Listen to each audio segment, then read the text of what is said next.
to beat the impossible final challenge in Clash of Clans.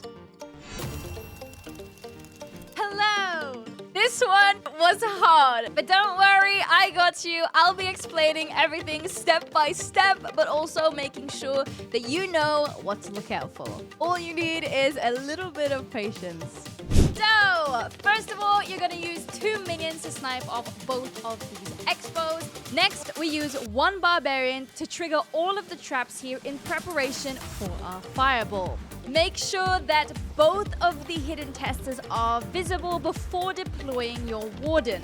Now, the main thing we're looking for here with the fireball is to get all of these important buildings down and the clan castle. We want to eliminate the clan castle troops before they even emerge so that they don't chase your heroes. Place 1 earthquake spell here on the monolith to make sure it reaches to both scatter shots, and use the remaining 2 on the entrance of the town hall. Use 2 invisibility spells to make both scatter shots invisible and the inferno to get the fireball on the monolith. Okay, so this is where it starts to get tricky because there's a lot of multitasking. Next, we're going to deploy the queen right here to get this first inferno down and the storages before moving on to the single inferno. Whilst the queen is busy, we are going to place the king up at 12 o'clock. Whilst he is taking the first 2 buildings down, we go ahead and use 2 throwers to get the scatter shot and the inferno down. Now, this has to be placed perfectly, so you might want to go and test that out before getting to this stage, just to make sure that you've got the hang of getting them down. We need those bounces to hit twice on both of these buildings to get the scatter shot and the inferno down. We then return back to the king.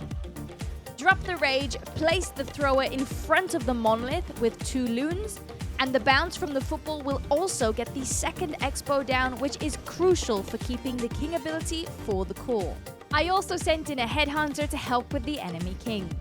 By now, the queen should be approaching the single inferno. Use an invisibility spell to protect her up against the charge up from the single, but also that monolith shot.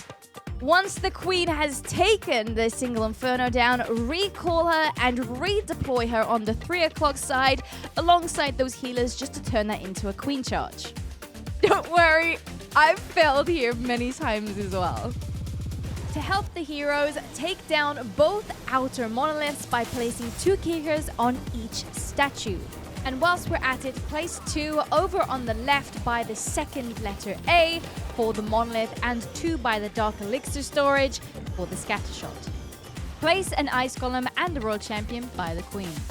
Now, as the heroes are approaching the core, try and use some of those invisibilities early to stop your royal champion and your king from going to ability too soon, because the main thing you want to focus on here is getting some more buildings down early so the chain can go off to the back end monolith. All core defenses should go down from the king and the royal champion ability. Once you've used those 2 hero abilities, go ahead and deploy the remaining 2 ice columns and the siege barracks. Open up the walls here to this compartment. I also used an additional kicker to get the warden statue down because that does a lot of damage. And some headhunters to clear out all of those heroes. Drop the skeleton spell to support them between the last 2 infernos. The main thing is to keep your queen and the royal champion alive to clean up those last few defenses on the back end. Now, it is possible to do it without my royal champion died, and it was still able to triple. Don't ask me how. But if you use that skeleton spell wisely and keep those super minions alive as well at the very end, you can clear out the remaining defenses and get the triple down and show off to your friends. You might be able to sneak into the top 100 leaderboard. I hope that helped. Thank you so much for watching. I'll see you in the next one.